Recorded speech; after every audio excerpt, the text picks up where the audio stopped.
Hello mga ka-trending, welcome back to ZK Trend.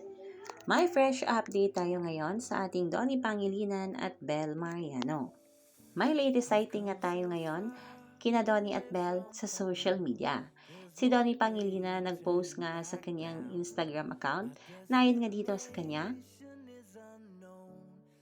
kaagad nga pinusuan ng mga netizens ang naturang post na ito ni Donnie at hanggang ngayon nga ay nasa Maldives pa rin sina Donnie at kanyang mga kasamahan.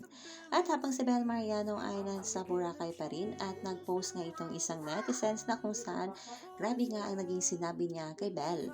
Nayon nga dito sa kanya, Bel Mariano at Smooth Atik Bulabog Boracay. Salamat sa pagpunta, idol. Unexpected, napakilig mo kaming lahat. Ang ganda niyo po at ang bait, very humble as well. Sobrang saya nga ng mga staff ng game na game si Bel Mariano na makapag-picture sa kanila. At kita naman dito na talaga namang napaka-pretty at napaka-fresh talaga ni Bel Mariano at hindi talaga na-justify sa camera ang kagandahan ni Bel.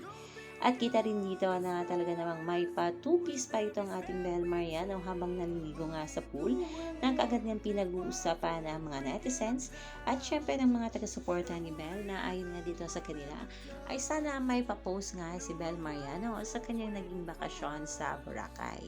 Kaya naman yan ang ating pakakaabangan mga kabablis dahil paniguradong sa susunod pa ng mga araw ay marami pa nga tayong mga larawan ni na Donnie at Bel na makikita natin sa social media.